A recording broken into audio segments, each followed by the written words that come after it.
Bonjour à tous, merci de nous faire confiance. Nous sommes sur Télé Tchangou, la première chaîne YouTube à travers le monde. Tous en essayant mingi.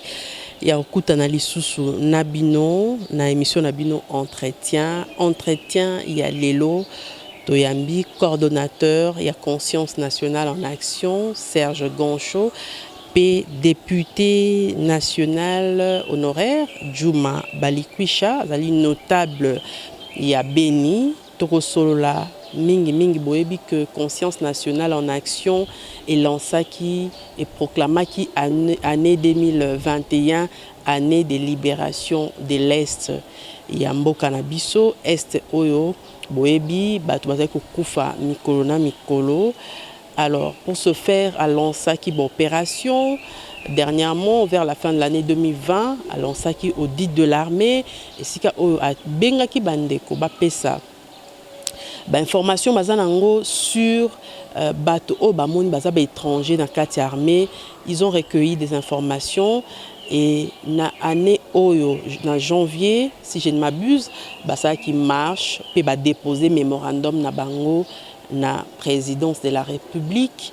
Tokoye ba suki wapi na mémorandum wana ba komi nango wapi démarche na bango ezali nini pe lelo toyoki que bazali ko lancer sous appel na résistance contre l'occupation.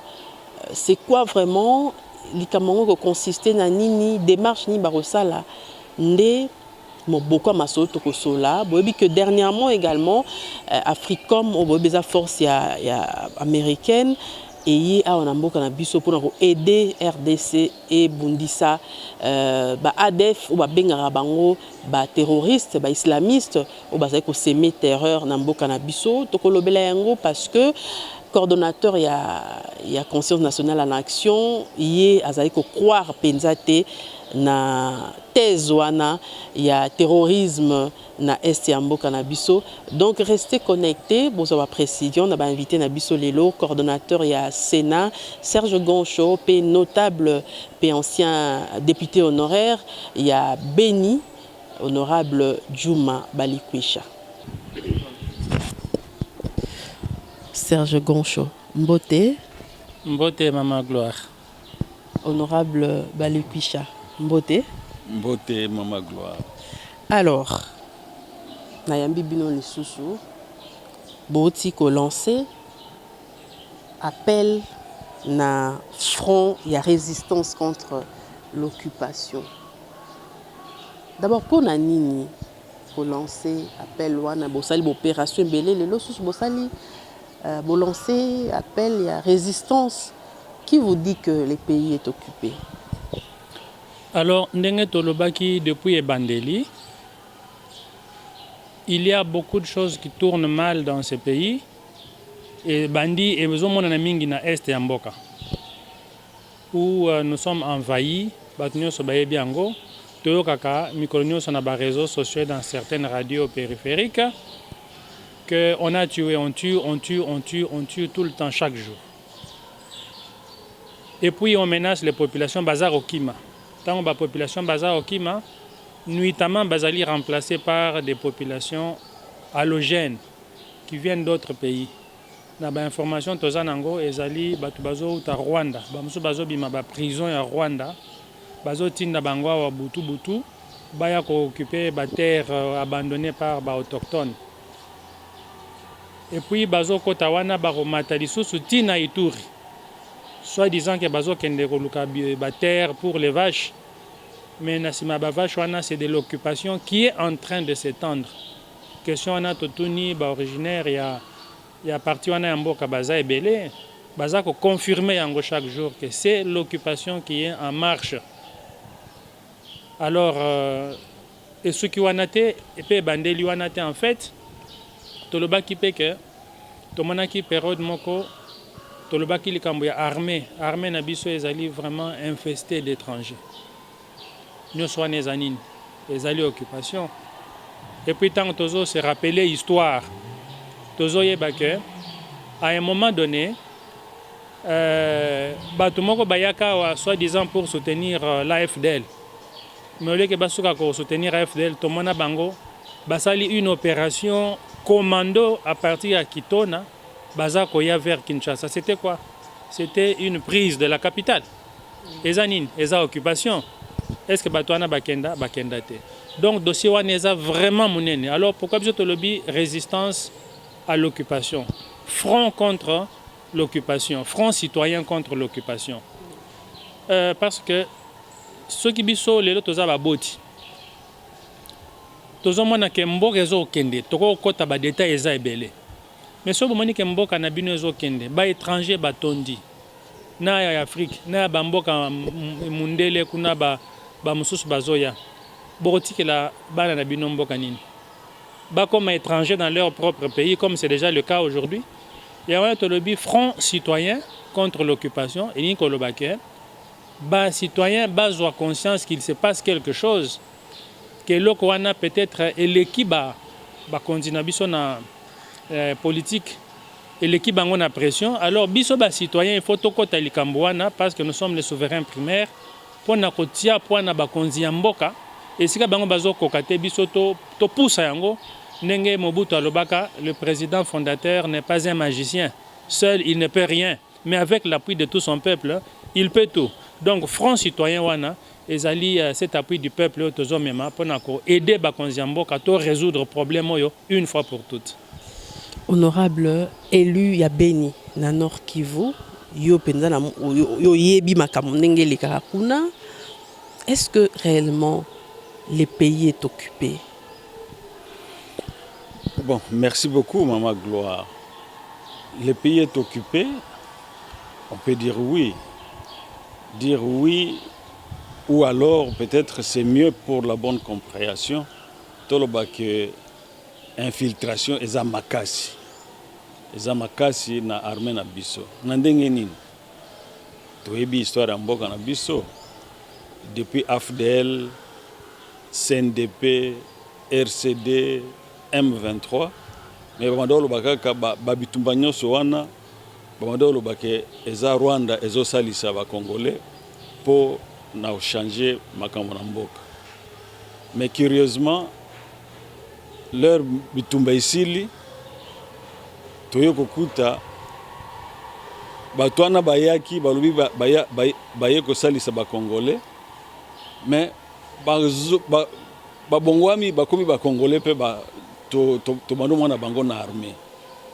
D'ailleurs, monsieur Stuto Yebi, James Kabarebe, azalaki chef d'état-major général awa na mboka na biso.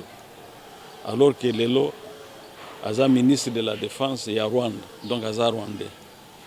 Bosco Taganda bakei kotuna ye soki aza rwandais to congolais, alobi aza rwandais. Alors que azalaki général na armée na biso. Onyos tout eza résultat ya nini ya ba makambo na balobaki ba mixage, brassage tout ça. Yango moni ba oyo bayaki lokola bapaya ba Ougandais, ba Rwandais, ba Burundais lelo bakomi ba Congolais na kati armée. Et puis bakomi sikoyo non seulement ba militaire ya FRDC mais ba officier na kati ya FRDC. Mais nalobaki ba mixage brassage mais eloko bato balobaka mingi te eza opération umoja wetu. Opération umoja wetu elingi oloba nini? Elingi eza opération donc umoja wetu notre unité ndenge balobaka na lopoto, c'est-à-dire ezalaki après conférence ya Goma, après bitumbwana ya CNDP, Rwanda akotaki armée rwandaise ekotaki na Congo balobiki baye ko salisa biso. Cérémonie moko munene en présence ya président ya Rwanda Kagame na président ya Congo Joseph Kabila basalaki cérémonie munene na grande barrière wana na Goma, période wana na laki kutu ministre provincial na Goma. Yango ba militaire rwandais ba koti ebele pour être bayo salisa biso. Mais mukolonini bazongaki boni bazongaki wana toyebite. Donc onyosu ezaba ba élément elakisi que armée na biso eza penza infiltré.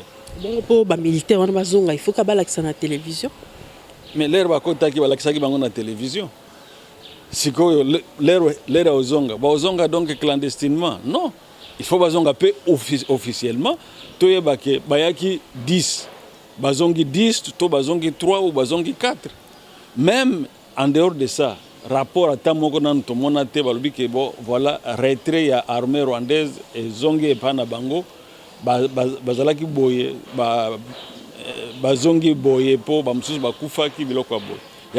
Yango to lobi sikoyo yango même oyo projet wana ya disons il y a Sénat et Sali naloba conscience nationale en action oyo opération oyo projet Congo de l'Est à l'Ouest non eza projet moko munene il faut que sinyo ba congolais tout ba soutenir pona nini po oyebi mama gloire makambo ya l'Est même période là qui na parlement tubanda ko yo Congo balobi makambo na bino wana ya Est ekomi Est ekomi mboka mususu daye nga nalobaki ole toloba problème de l'Est toloba kaka problème à l'Est po wana à l'Est eza inclusif et la kisi ke Congo nyos tout eza na bitumba na kati ya bitumba alors au lieu que etikala kaka makambo ya bato ya Est yango idée oyo projet oyo ya loba Congo de l'Est à l'Ouest il faut tout soutenir yango po wana la kisi ke bato nyos tout congolais nyos tout il faut la mobiliser pour na makambo na ya l'Est pour la sécurité à l'Est.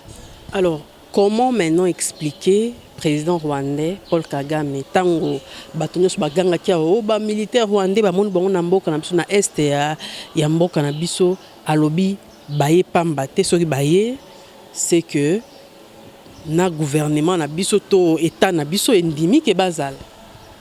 Ah bon donc wana eza révélation Kagame asali alors révélation wana nakoloba ke siko eza interpellation ya gouvernement. Est-ce qu'il y a solo gouvernement endémique bango ba kota bango ba sal? Est-ce qu'il y a solo ba accord ezalaki ya ndenge nini ba terme ya référence eza ndenge nini? Oyebi makambo eza très délicat à sens que ozomi rappeler même leur armée rwandaise est kotaki na Congo. Kamera azalaki président de l'Assemblée période wana. Mais alobi mais l'Assemblée n'a pas été saisie. Parce que l'Assemblée est pesaka kitus pour batouana bakota mais yemoko akamwe ba força qui est pour a démissionner pour alobaki makambo wana. Donc en tout cas nga na laki na parlement jusqu'à 2019 donc disons 2018 après l'élection jusqu'à 2018 et lokwana ratification à mon côté et comment na parlement pour tolobaki pour ton dimake armée rwandaise et côté ou bien armée ougandaise et côté et lokwana na de salamité. Alors pourtant les Cameroun récemment comme on a parlementé récemment Paul Kagame l'a confirmé et notre gouvernement est resté silencieux sans contredire Malubaya Paul Kagame au président rwandais sans peko confirmer yango. Mais eloko wana nde ezali mabe. Eloko wana nde toza ko boya. S'il y a des accords, le peuple a le droit de savoir. Soki lelo bato baza okufa. To poser question te. Tant que question n'est posée, Paul Kagame a réagi. Mais il faut que le président Nabiso réagir. Hein? Ayebisabiso, oui, Nayara okuta makambo eza boye. OK. So okutaki makambo eza boye. Quels étaient les termes de cet accord-là qui n'est même pas ratifié par le Parlement? En réalité, nakanisi honorable Akoyebisabiso, est-ce qu'un accord qui n'est pas ratifié par le Parlement, qu'est-ce qu'il vaut? Peut-être il ne vaut rien. Alors, s'il ne vaut rien, il faut le recuser. Parce que présence ya Batouana Awa et Zali Mabe. Donc, Toza Osenga, na Mokonzi Mboka, na ministre ya Défense, na Bateau Bazali concernés de près ou de loin par cet accord, ils doivent parler. Ils ne peuvent pas se taire en disant que ce sont des secrets d'État. Secrets d'État, ni oyo, Batou Nabino Baza Okoufa chaque jour, et vous protégez un secret d'État. On est comme l'accord FCC cache. Que tout le monde a récusé, ti na suka a topanzi accord ango. Mais tant au peuple azoloba, pourquoi boyora peuple te? Nous demandons aux personnes qui doivent parler de dire est-ce qu'accord wana ezali oui ou non. Quels sont ces termes? Bon bateau bakotaka Qu'est-ce qu'on fait maintenant? Est-ce que Bakenda, combien Bakenda? Mais se taire dans cette situation-là est inadmissible. Vous avez posé cette question au président de la République. Je me souviens dernièrement dans l'émission Nabiso Moko, Bolobaki président, Aloba, ce qui se passe réellement à l'Est. Vous avez marché, bien que dispersé Ibino, et puis vous êtes arrivé quand même à déposer votre mémorandum à la présidence de la République. Avez-vous une suite? Ben justement, Ezali et Lokoana, toujours le démocratie est continent Mboka, mais il ne faut pas aller une démocratie verbale. La démocratie, c'est le pouvoir du peuple. Le pouvoir a ses prérogatives. Les citoyens aussi ont les leurs. Nous parlons de redevabilité. Tout ça là qui marche. Bien sûr, on nous a empêchés, mais Tokomaki, tu déposé un mémo. On nous a dit qu'on nous appellera ou on nous donnera. Il n'y a pas de suite jusqu'à ce jour. Si pas avec le président lui-même, il est très occupé, on comprend ça. Mais au moins, service naïe. Bref, c'est comme si, ouais, ce n'est pas le respect du peuple. Le peuple a droit à savoir. Mais tout suite, mon côté. Mais au contraire, on a enregistré. Il y a des personnes qui comprennent. Il y en a d'autres qui réagissent d'une façon un peu, je dirais, partisane, parce que vous faites de l'intoxication. Donc, tant que il y a des étrangers dans l'armée, quand nous disons que le président a fait sa bise aux lumières, il y en a qui disent que nous faisons de l'intoxication. Bon, mais nous ne croyons pas, nous continuons d'insister, c'est le droit des citoyens de poser des questions, mais jusqu'à présent, on n'a pas eu réponse. Et nous continuons avec nos demandes. Oui, balobi intoxication, même banderoming balobi makambozo loba bozan soubassement mon côté, bozo loba mamba occupation honorable bozan notable beni peut-être yo au monahi ba makambo to ba fait yango banderoming balobi eza ba makambo moko trop stratégique pour na mboka obino bolinga bondo bimisaka sur la place publique, même na l'Assemblée nationale, qu'on attend au Bosola Makambo, Mingia Est, Ambo Canabiso, Bosenga huis clos. Il y a seulement ma gloire, mais intoxication, tu as dit que eza intoxication, ou bien tu as cause à tokolo bangote, pour na sena pesibino ba preuve. James Kabarebe, chef d'état-major, il y a Congo, chef d'état-major général, et Bosco Taganda, général nakati armée congolaise, alors qu'il y a moka lobi que aza rwandais, donc wana engelo bateke ceux qui na niveau wana chef d'état-major général baza nakati armée na biso to basiko na base wana les hommes de troupes il faut bazala ebele, donc wana eza makambo intoxication. Et puis to sala kama analyse moi muke analyse wana lingina loba to sala eza nini. Ça fait 7 ans. Nous sommes en guerre. Nous sommes en guerre, soi-disant avec les... D'ailleurs, même chaque fois, présumé ADF. Présumé ADF, donc nous sommes en guerre, mais ça fait 7 ans. Et Naïbande, il m'a dit, il y a une guerre intercommunautaire. Il y a une communauté, il y a une après, comme il y a des terroristes, si manango et comme il y a des djihadistes. Donc, ennemi visage naïe et bani penzate.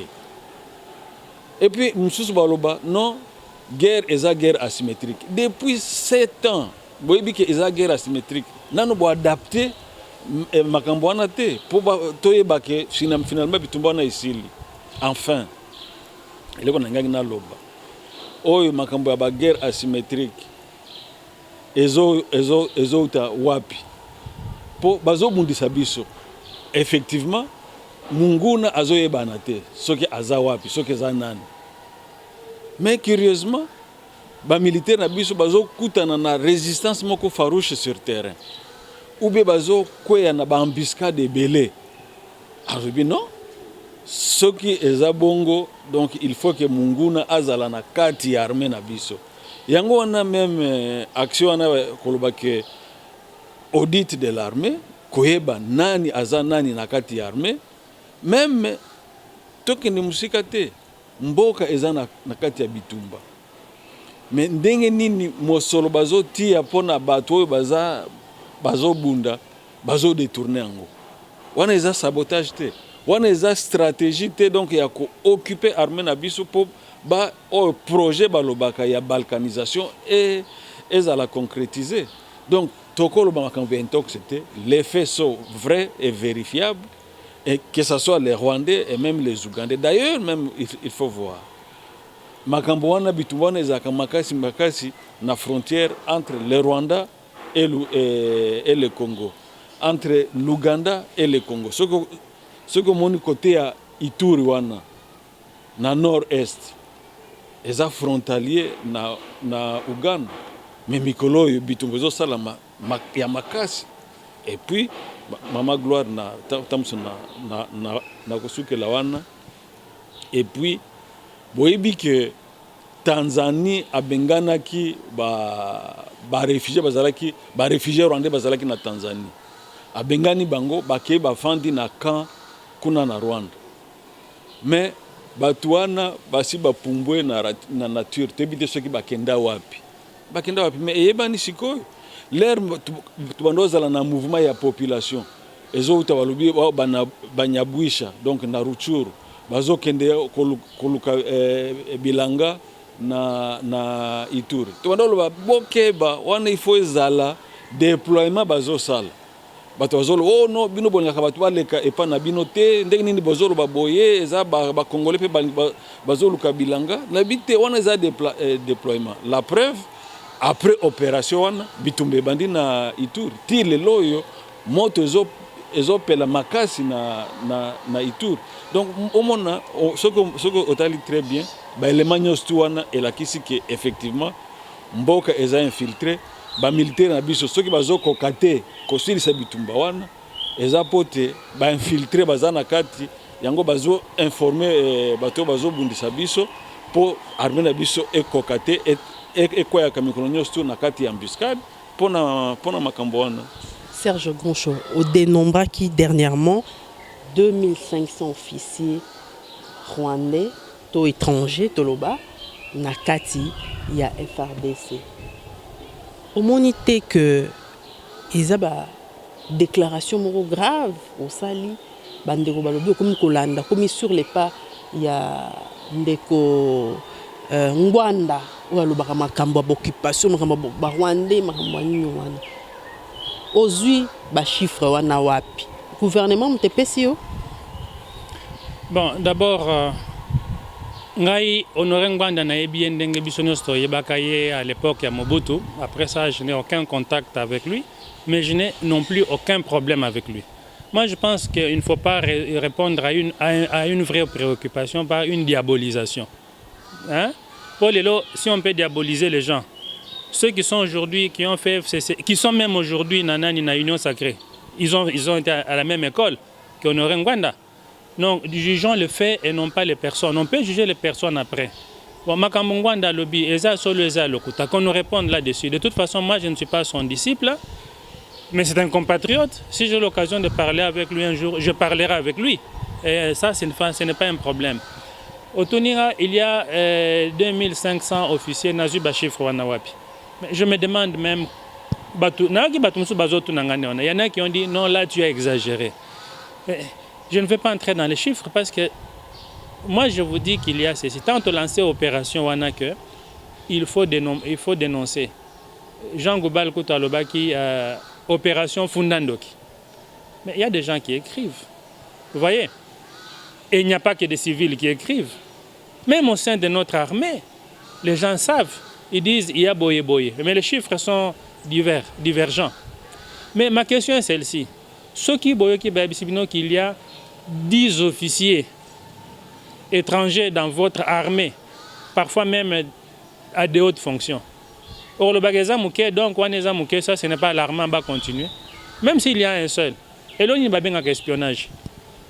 Parfois, un seul espion, Bokanguié, mais ça fait de grands procès. Comment il a eu accès aux archives? Comment il a eu accès à l'information? Au lieu de s'occuper de ça, on me demande, moi, n'a prouvé s'il y a 2500 officiers. Mais d'abord, nous ne connaissons pas les effectifs de l'armée.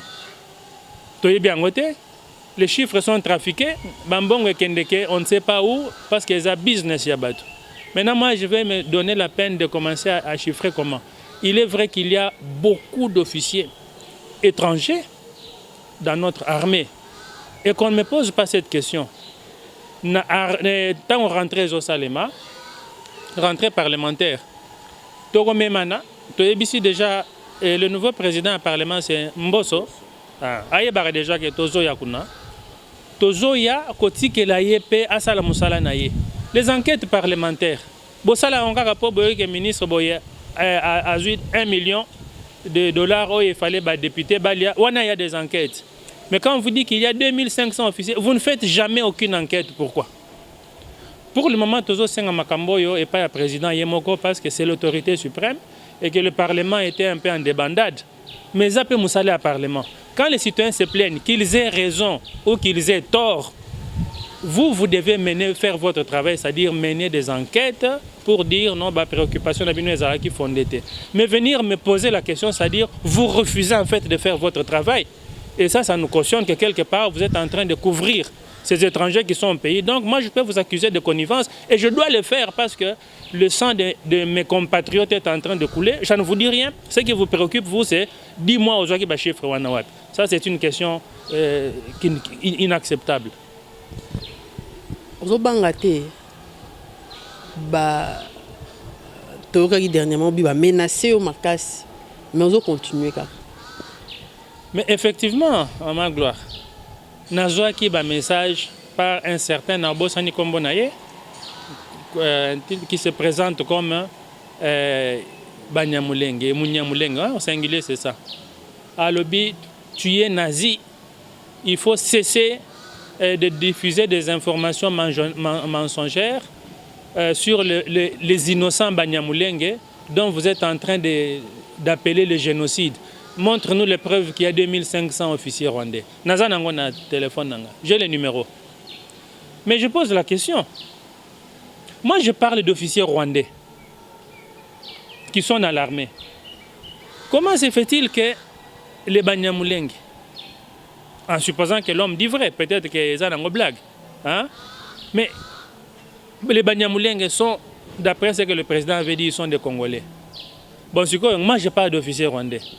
Comment vous faites le rapport de la relation entre des officiers rwandais, 2500, et le génocide sur les Banyamulenge qui sont des Congolais? Au moins, c'est ça amalgame. Bon, et puis, je ne comprends pas. Je suis chez moi ici au Congo, dans la capitale. Hein? Un étranger peut croire qu'il a, lui, il a le culot de venir me menacer. Mais moi, je vais demander dans ma service, il y a un téléphonique. Hein? On appelle ça numéro wana, il mérite d'être vraiment dénoncé et poursuivi. Comment il peut me menacer? Alors s'il me menace comme ça, c'est pour que je fasse quoi? Que je me taise? Non. Le peuple congolais, nous devenons parfois esclaves à cause de notre peur. Nous sommes devenus de peureux. Ici dans la capitale, moi je dénonce des faits qui sont connus de tous et partout on m'appelle. Tika makambo wana. Est-ce que Kakutu balobela kango? Keba. Mais voilà, ça c'est quel peuple? Alors nous méritons qu'on nous tue. Tous les Congolais, nous devons nous affranchir de la peur. Le jour où les Congolais s'étaient affranchis de la peur, on avait arrêté l'envahisseur à Tchango. C'est entré dans l'histoire.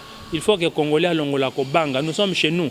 Et si quelqu'un ose attenter ou m'approcher, la réplique sera sans pitié. Parce qu'on appelle ça légitime défense. Mais nous ne voulons pas aller si loin parce que c'est génocide. Quand on tue 10 millions de Congolais, il n'y a pas de génocide. Mais quand on dit qu'il y a 2500 officiers rwandais dans l'armée, ça devient un génocide contre l'innocent peuple Banyamulenge qui n'existe pas.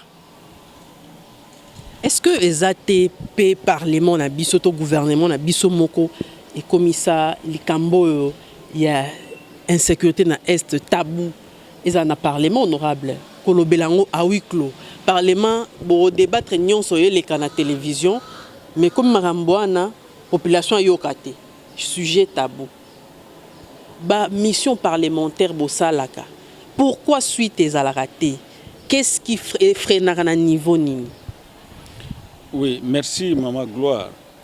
bon tokoloba ke eza tabu makambo wana mais eza penza eza mabe pete mpo na nini mpo soki tolingi tosolola makambo ya sécurité ya mboka mpo makambo ebele ekolobama c'est normal tosala yango à huis clos wana eza normal mais seulement maintenant le problème ndenge outi otuna bamission oyo tobande osala bamission parlementaire tosali barapport mais ata mokolo moko te rapport wana ezala débattu na kati ya plénière que ça soit en plénière ou à huis clos jamais. Le dernier rapport qu'on avait fait c'était en vers octobre 2018 toki tosali rapport basali biso pression po tosilisa makambo wana noki po président il faut à se pencher na dossier wana tosali rapport butu moi tout ti toki ko déposer rapport mais rapport place kendeki même accusé de réception baboyi ko pesa biso et comme sikoyo eloko propriété privée ya Minaku na Kabila toyebaki te soki basalaki yango nini et pourtant tolobaki makambo ebele makambo ya baaffarisme ya baofficier de l'état makambo ya baarmée étrangère makambo ya MONUSCO tolobaki makambo ebele mais baboyi sikoyo effectivement il faut tobandaka omituna est-ce que période wana tozalaki na cheval de Troie na mboka na biso te mpo na nini mpo napesa bino kaka exemple moko ministre ya défense Ngoyi Mukena torekuzaki ye tolobi mutu oyo akokoka te a échoué na ministère na ya défense tosali motion de défiance mais basali mbangu bachange bati na nini na ministère ya hydrocarbures finalement monsieur wana ekoti na mai likamu isi awa baye kosala gouvernement ilunga ilunkamba basali gouvernement ya ilunga ilunkamba bazongisi lisusu na ministère wana ya défense est-ce que vous comprendre loko mutu oyo tolobaki ke mutu oyo akoki te na ministère ya défense makambo ya est akoki te donc il faut alongwa mais lero basali gouvernement ya sika bazongisi ye na ministère wana nalingi nazongela mususu mwa muke na makambo na ya ba 2500 soldats soki balobi 2500 officiers baza na armée mais wana ozala ba guerre de chiffres mais tondima que au moins un officier militaire étranger est dans notre armée la preuve ezalaki ba James Kabarebe bazalaki wana ba Laurent Kunda bazalaki wana ba nani ba Bosco Taganda bazali donc au moins un officier étranger aza na armée mais effectivement je peux affirmer que baza ebele ba oyo bayaki période ndenge nalobaki na ibandeli période ya opération umoja wetu ba oyo bayaki liboso na ba brassage mixage po bazalaki ba étranger bayeko salisa ba congolais mais ba bongwami bakomi bayaki comme ougandais ou rwandais mais ba bongwami l'air ya brassage mixage bazongi ba congolais ezala na kati ya RCD ezala na kati ya FDL ezala na kati ya même ya MLC po ba militaire ougandais ba ndo salisa MLC toyebi yango ba militaire ougandais bazalaki donc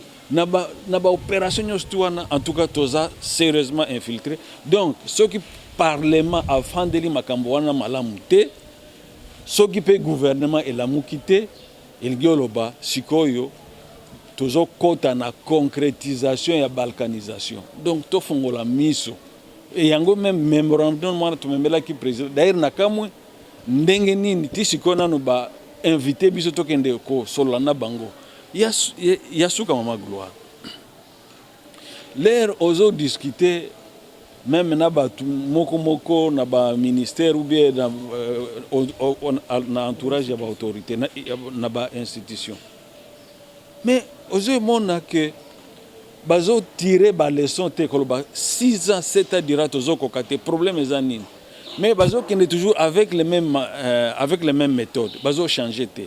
Vous pensez que le gouvernement est complice bien l'institution? Non, nalobi te que le gouvernement est complice, mais nalobi mais gouvernement azo donc azo mi remettre en question te ou bien azo luka abongisa malamu makambo po oyo ba fort rapport ba mande osala ngana na benga ba fort rapport à l'époque ya Kabila bazo sala ba fort rapport na makambo na ya est mais bango bazo continuer kana même circuit ole ba fongola circuit mususu pona ko sala penza koyeba penza makambo ni nezoleka yango na bisa kibino makambo ngoyi mukuna a principe makambo ngoyi mukuna alingaki akoma na gouvernement te même balingaki ba investir gouvernement te pour y azana kati ya gouvernement il fallait bon d'ailleurs na website yo na sala ki mwaka mwa lobbying et pas ya ba député pour rapport on a auto sala ki 2018 ba débattre ngo na plénière ba ke na conférence de président ba discuter makambo wana mais malheureusement ba konzi ya parlement pour natanga kombote ba lo ba ke nazo diffamer mais baboyi koleksango na plénière bamoni que effectivement il faut discuter ngo ba député ba insister mais baboyi ko programmer ngo na plénière engelo ba quelque part baibi makambo zo salama baibi makambo nini zo salama nde bazo luka ba bloquer biso enfin ndenge nini okomona na kati ya armée batu bazo détourner mbongo ya armée mais bazo zala inquiété impunité wana eza pona nini batu bazo sala bitumba bongi bitumba isila elena lobaki ke bazo ya na ba méthode kaka moko wana o ya régime passé eza nini balobi guerre eza asymétrique siko mobiliser ba avion ba minduki ba char ba nini mais wana eza ba élément oko utiliser ce que eza guerre moko conventionnelle pour oyebi minduki nini munguna zana ngo baza boni baza na cantonné place nini yango de boko sala bokendo bombarder mais bato sala bazo kende 5 10 20 30 par-ci par là ndeni bolobaki siko boza ba avion pour bombarder bango wana ezaka ba sketch enfin siko makamoko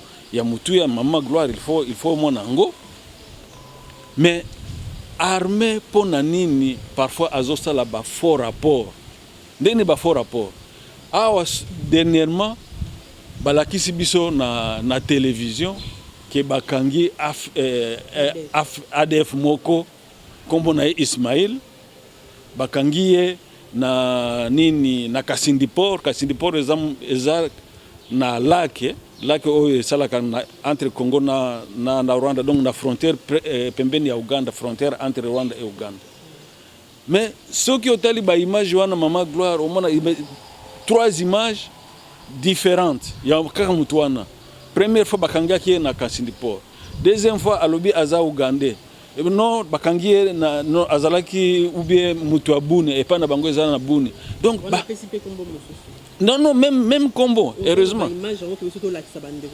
mama gloire ba image ezali inafika kwa juu ndiko nataka kurudia kwa mwingine.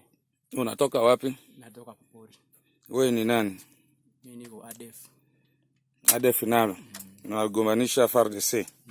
Uko mzaliwa wapi? Niko mzaliwa nani wa Magi. Uko Kongomani? Ndio. Mtoto ya Ituri. Okay, jina lako ni nani? Hukumu Ismail. Hukumu Ismail.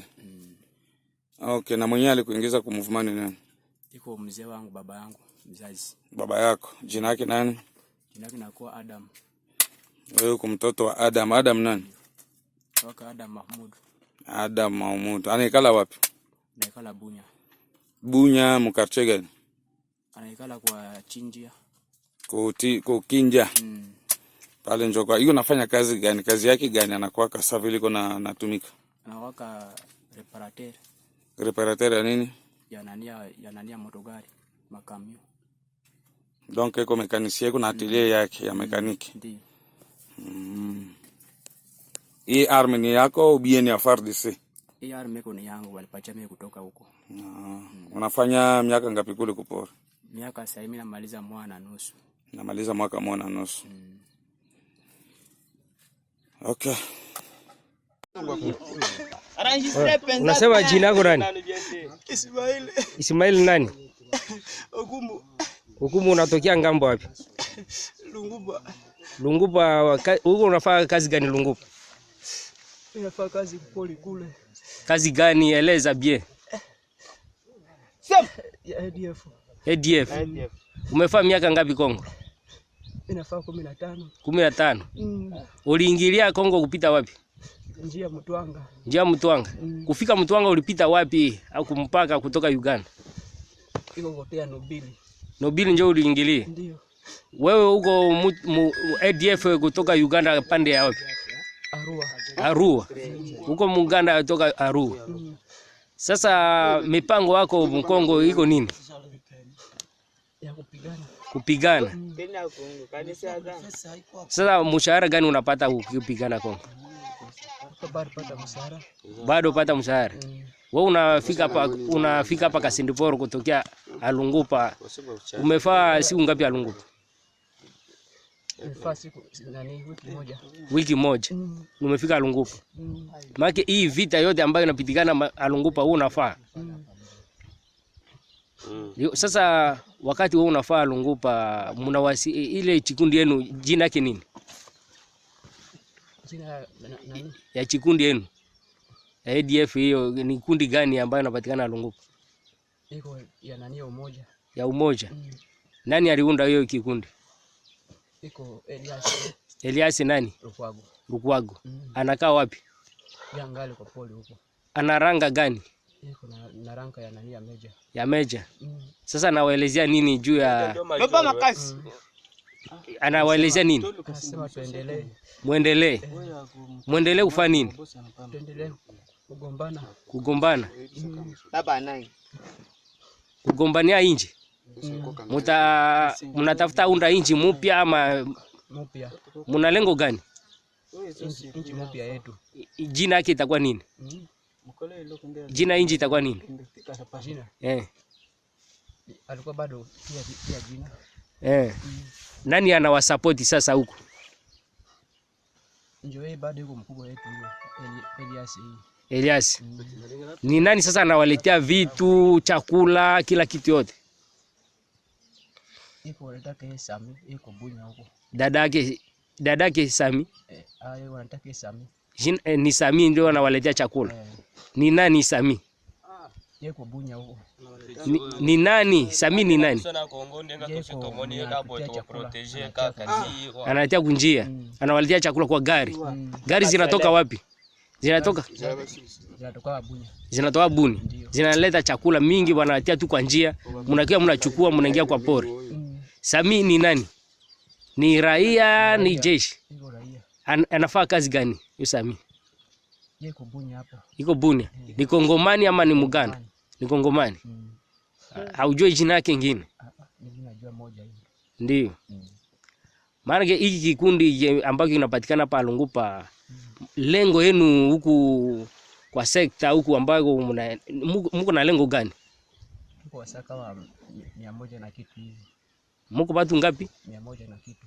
Asisema mko 400 tena kwa 100. Njoo wanagawana. Wanagawana. Maana nyinyi mnakuwa hapa Alungupa, wengine wanakuwa Beni, wengine wanakuwa Maimoya, wengine wanakuwa nani Bunia. Kodeko ni kikundi yenu? Kodeko ambao wanapatikana huko Buni. Sasa lengo wenu nyinyi wapiganaji ni nini? Lengo tu yako anasema tu tupigane tuendelee tu mbele. Mkomboe nchi. Una neno gani ya kueleza sasa wewe? Mimi naeleza tu kwa wale wakubwa tu ya kusaidia mimi namna ya kufika tu nyumbani. Ya kufika nyumbani wapi? Sasa wewe unapatikana Kasindiporo namna gani? Nilikuwa nataka kuenda nyumbani. Wanataka kaenda nyumbani. Kwa nini sasa unafika Kasindiporo na kurudi mara moja? Nilikuwa bado rudi. Ndio nilikuwa nakuja. Ulikuwa nakuja kukuja. Unajua hapa Kasindiporo? Mimi najua maji namna tu. Kama itafika mtalipa kwa nani mtungi ya kupeleka. Sasa nyinyi wa ADF mnaingilia Kongo kupitia njia gani? Juu tunasikia mna njia nyingi za kupitia. Wewe mnapitia njia gani kuingia Kongo? Zaidi bandia nania Mtwanga. Na wapi? Mtwanga, wakina Mbao kule. Mbao. Na wapi? Ndio zaidi Mbao huko Mtwanga. Kwa maji hampite kwa maji? Hata na kwa maji tunapitaka hapa. Wapi? Hapa vile. Hapa Kasindiporo mnapitaka? Ndio.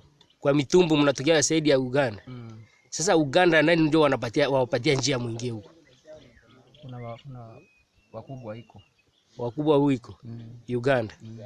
Akina nani? Wakubwa hizi kuona hao nyesi hapa naonaka hao, lakini hao ndio wanatiaka sisi tunakuja. Wanawapatia pesa mnakuja. Pesa kiasi gani? Na milioni 1, 2 unakuja faa kazi. Sasa wakati nyinyi mnafika huku, wanawachukua ndani ya gari ama gari gani? Tunatembea na mguu. Mnatembea na mguu? Ndio. Mbona tunasikia MONUSCO na wasupport, ni kweli? Hao vile wanasaidia hapa tu. Mnapita na ndani ya gari zao? Gari hao tupitake na nyati zaidi, tunapanisha kama mguu tu. Ndio. Sasa tunasikia lengo wenu ni kuchukua kakao. Sasa pima tuelezea juu ya kakao. Kakao? Kakao hiyo ambayo mnatoa huko Alungupa. Ni nani ananunua ama kampuni gani ndio unabeba hiyo kakao? Kakao tunatoaka, kuna wale viongozi wanakuaka hapa. Tunatia kwa barabara. Sasa ule anapiga yeye simu, yeye anakuja anatoa kakao. Viongozi gani? Iko viongozi zaidi ya Bunya hiyo. Ni nani? Hii Sami. Anaita watu. Mbona kakao inaenda Uganda? Inaenda tu Uganda. Nenda kazi ndio wanatia kwa motogali kwanza. Ndio. Kampuni gani sasa inawasupport kwa kununua kakao ama kubeba? Iko kampuni nyingine iko hapa, jina yake bado kwangu ngumu sana. Hii kampuni hiyo inakuwa wapi? Kampuni? Kampuni iko nani hapa Kongo hapa? Esco Kivu. Ndio hiyo nabeba inanunua nani kakao na kununua na kubeba Uganda. Ndio nawasaidia. Sasa mnakaa wapi Alungupa? Alungupa unakaa wapi? Tunakaa zaidi kwa poli huko. Kwa poli ngambo za wapi? Ngambo ya nani ya paka. Ya paka saidi ya wapi? Niko saidi ya kuenda nani? Mtwanga. Muko kando ya maji ama maji gani? Hii sema ya Semuliki. Semuliki. Ndio. Sawa. Sasa jina lako unasema ni nani? Hukumu nani? Ismail. Wewe unapiga silaha gani? Ninafanya kai NATO hiyo. NATO? Ni namba gani NATO? Namba. Namba hii sijui. RPG unapiga sijue nani PKM ndio unapiga na unateketeza watu. Maana kisi vita za hapa Alungupa sasa hivi umepigana. Sema kweli. Umepigana hapa sasa hivi. Kuchinja watu umechinja. Mtoto unapigana kupigana tu. Kupigana sio chinja tu. Mama napigana tu na masasi. Maana muna mipango gani sasa juu ya huku kwetu? Huku. Kasindiporo, Kasindi ufazi nyingine. Muna mpango gani? Eleza mzee. Muna mpango gani juu ya huku kwetu? Yulu hapo. Mutakuja ukuja tu. Mnakia kamata huku. Jambo. Jambo sana. Kama jina unaita nani? Hukumu Ismail. Woko mwananchi wa wapi? Mwananchi ya Uganda. Na hapa sasa unafanya hapa nini? Hapa niko hapo hivi kwa mkono ya nani ya serikali. Wanikamata. Ulifika bali kukamata juu ya nini?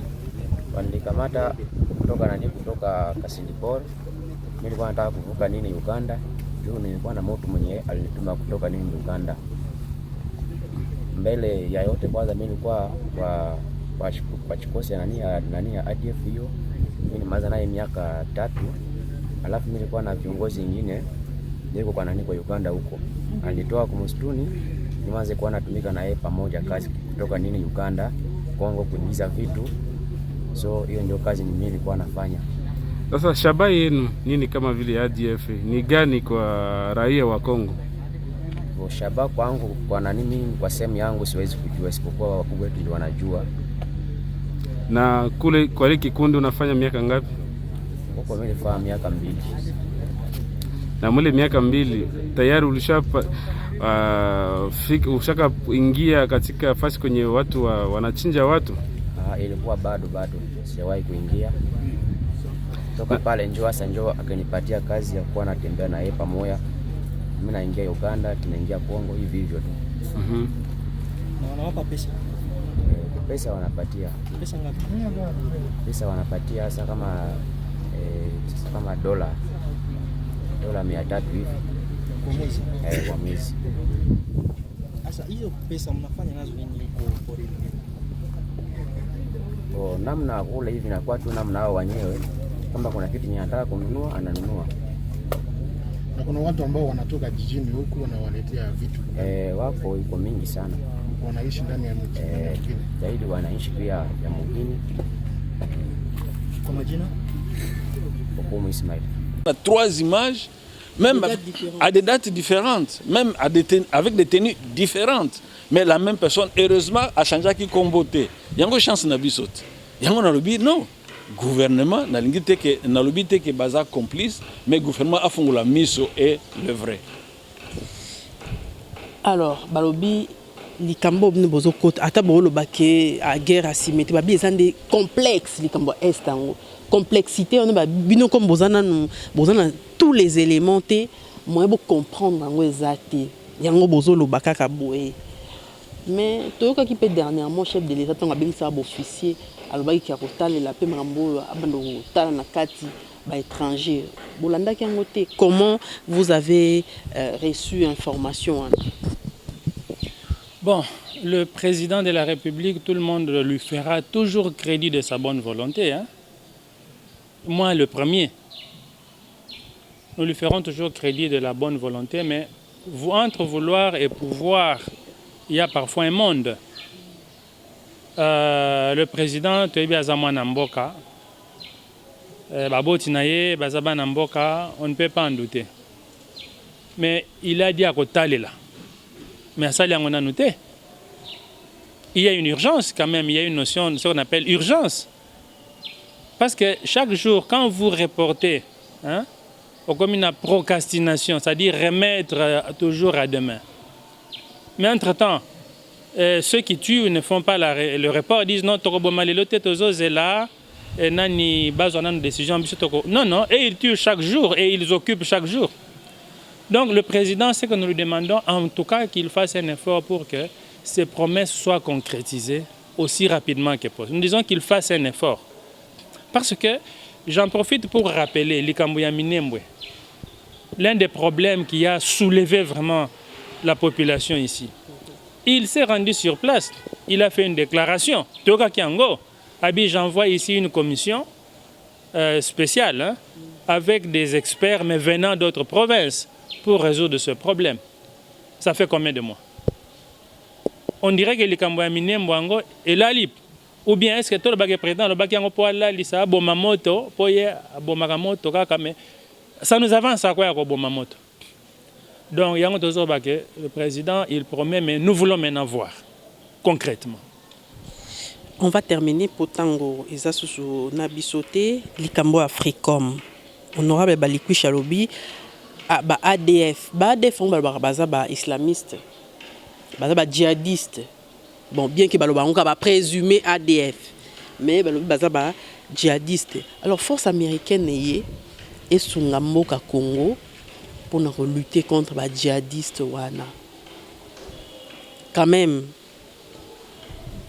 Batomingi ba applaudissa qui est sengo que finalement guerre est aussi là, ndeti slogan na bino que libération et RDC ya Est et au sala mapena na année 2021, mais à notre grande surprise na tangio na poste no moko likamango on dirait ekoti o malamuté na ndenge ni likamango ekoti ngaité parce que nous faisons des analyses Primo, nous affirmons que les ADF n'existent pas ou ils n'existent plus. C'est un nom qui est maintenant utilisé et par le pouvoir au Congo et par les ennemis du Congo pour ne pas attaquer le vrai problème, pour nous envoyer sur une fausse piste. Parce que si les ADF existaient, on n'allait pas nous présenter le fameux Ismaël Okumu à 3 reprises. Ça montre que Bozo ça a un montage en disant ça va ADF. Vous voyez, les vidéos, 3 fois, c'est-à-dire ils ont une intention d'induire les gens en erreur. Ce qui rapprochement, on n'allait pas relever ça. Il y a encore un numéro. Et ça, c'est fait par qui? Apparemment, c'est par le service de communication de l'armée. Non, les ADF n'existent pas. Quand vous demandez aux populations, ils vous disent les ADF n'existent pas. Toutes les forces et les troupes, il n'y en a pas. Tout le monde a bangoté. L'Ikamboya terrorisme islamiste, ça n'existe pas. Ça n'existe pas.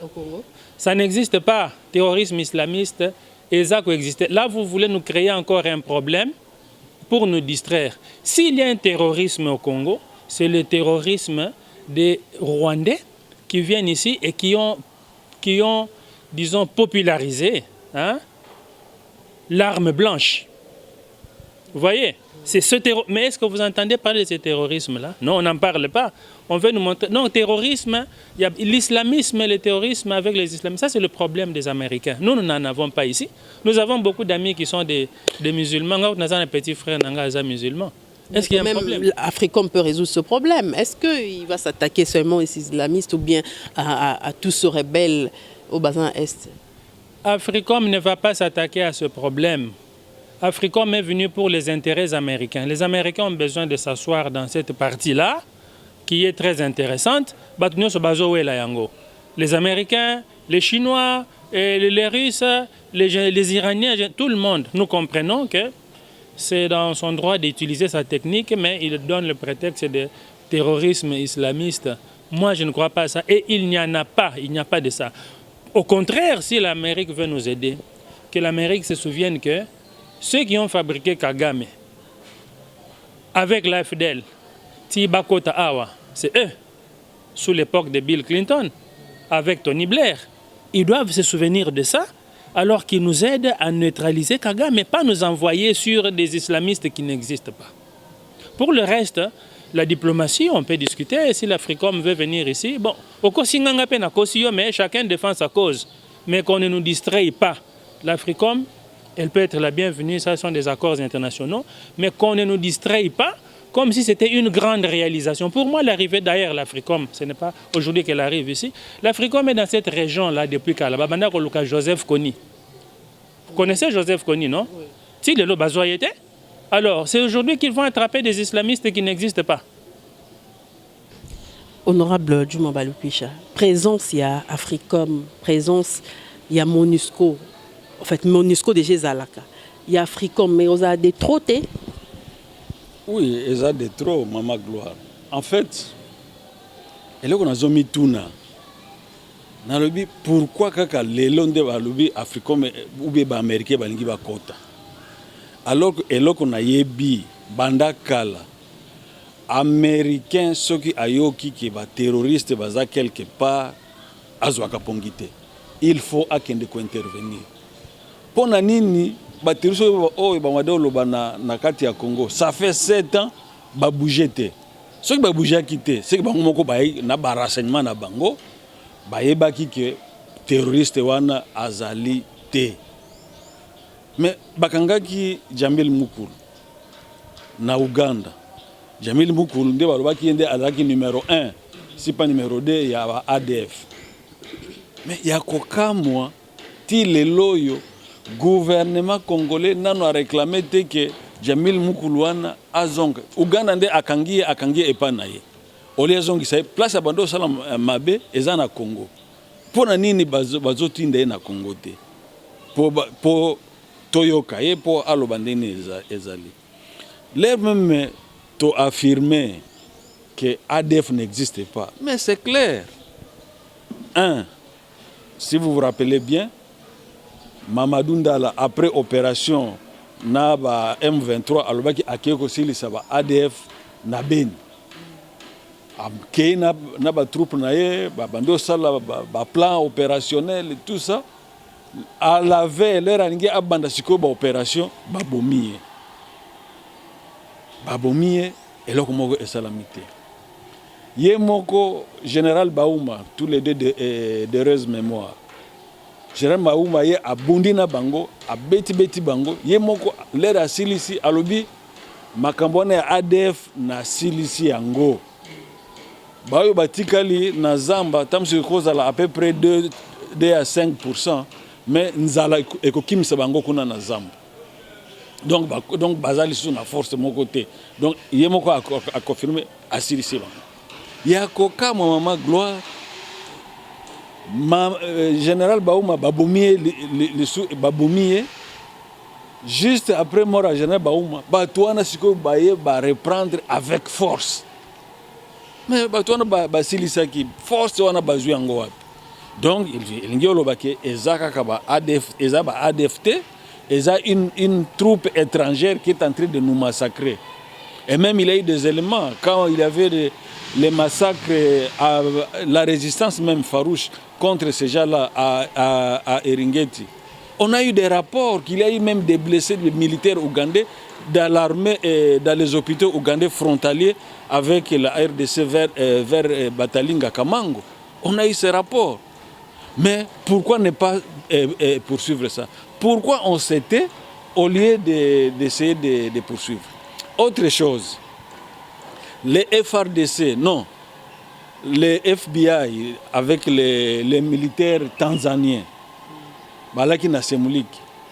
Mais baye ko boma bango, ba militaire donc opération ko commando et neutraliser bango et plus de 15 personnes. On il faut que force d'intervention. Force d'intervention. On est donc ba terroristes armés de machettes et tout ça de basali yango. Non. Donc il faut une troupe spéciale, un commando bien formé, bazo salango. Mais malheureusement, tout ça aussi, ça se fait. Ba massacre belé Mama Gloire, ezo salama, non loin, soit il y a camp militaire Nabiso, non loin il y a camp militaire, il y a Monisco. Non loin na base il y a Monisco. Il y a une même population, le dit non, bah tu n'as pas tout mon bango clair, il faut pas longo. Batika bango siku basoki baki biso moko to mise en charge pour to sur sa makambo wana po ezozala lokola bazosa la distraction. Non, la Monisco est là pour vous aider et tout ça. Entre temps tozo mona eloko malongate. Plus de 20 ans. Non, c'est trop. Donc 20 ans et l'équipe bozoko kelo côté. Donc il est grand temps bokanga bisaka na bino bozonga mboka. Président de la République, tous ceux qui s'appellent, toi, on attend côté, non, c'est même à l'Obara, une minute. Président de la République a occupé officiellement présidence de l'Union africaine. Enjeu nini, to nengaza wana lelo, et ko zala pona est ya mboka na biso. Bon, d'abord, nous souhaitons un fructueux mandat à notre président. Parce que c'est une fierté nationale. Il s'est entouré d'une bonne équipe. Tout le monde peut combattre Batouamae, le Kuna, Batumbaluaba, Ndaiwel, Isidore, Ndaiwel et d'autres. Ce sont des compétences. Bassa Makasi, pour que nous puissions passer un bon mandat, c'est toujours bien sur la diplomatie et pour notre image de Congolais et pour notre président. Alors, pour un problème de l'Est, ce n'est pas là, à l'Union africaine, qu'il va en parler, peut-être, mais je pense aussi qu'il doit peser aujourd'hui sur ses amis. Bato Bazana Bangokuna na Katia Union africaine, il est quand même le président, pour dire qu'on doit vraiment mettre un terme. Parce que si son ami, ce sont des pères africains, hein, oui. Si son ami Kagame continue à se comporter comme il le fait là, il risque de provoquer des grands troubles entre les peuples. Et pourtant, nous sommes un peuple pacifique, qu'ils tiennent ces gens en ordre là-bas, et nous voulons vivre en paix. Donc nous sommes là pour le soutenir, lui, le président, et qu'il lui fasse sa part aussi à niveau de diplomatie. Honorable Djouma. Oui, bon, d'abord c'est une bonne nouvelle que la période où tous la présidence, donc président de l'Union africaine et la président Nabiso. Donc je pense que c'est aussi l'occasion maintenant, on a tout ça la diplomatie agissante pour essayer de ramener le problème de l'Est autour de la table de l'Union africaine, c'est-à-dire comme Tolobaka Mikolonioso. Batubazo Sala Makamboana, quand bien même que c'est avec la bénédiction de certaines puissances étrangères, mais eza Rwanda, Ouganda, na Burundi. Basi basala ba réunion autour ya CIRGL pona Makamboana, mais sikoyo ole tika la kaka place régionale, tokoti yango ya na niveau africain. Donc lui comme président na ba agenda na ka bien même que ayena attire l'aspect culturel en avant, mais la sécurité, la culture, on ne peut pas la mener sans la sécurité. Donc la question sécuritaire doit être toujours aussi à la une. Et puis, Ekotinda, côté à OIA, c'est quoi, basala, na vraie information ou bien na vrai visage et la situation et aux autres Est. Tokomi Nasuka est entretien à Bisso. Je rappelle que Toyambaki, coordonnateur, il y a Conscience nationale en action, Serge Goncho, et honorable Djouma Balikwisha, député élu, il y a Beni, Nord Kivu, notable P, il y a Beni, Tozosukisa, moi Liloba, Serge Goncho, Tobanana, honorable Balikwisha, c'est un Serge Goncho. Message Ninyoko lancé, Bandeko Barota, la Bisso Mokil Mobimba. Le message n'a pas lancé, quand bien même que Tolobi, activité de Zosala ou bien projet, ils ont le Congo de l'Est à l'Est, Makambo, ils ont Makambo, les Congolais, nous tout. Ils ont à l'Est, à l'Ouest, Nord, Sud, même à l'étranger. Donc, ceux qui sont sali, l'union fait la force, en tout cas, ceux qui sont sanganité, Mboka et Zoken. Bon, donc, la balkanisation, Mikole Bele. Sikoyo ebando mona na clairement to mona ki tapage nini basala ki na makambo ya minembo donc on de ezala ki test ya liboso pona mona est-ce que balkanisation ngo est commis déjà au point donc et au simba donc to tele mabiso nyostu to fongola miso to sangana loboko na loboko po to silisa makambo wana na kanisi na 2021 oyo makambo wana est aussi là et puis Beni vivra en paix, que ce soit Beni, Litour ou l'Est en général, vivront en paix. Serge Goncho, et puis comment ça a été coordonné? Ok.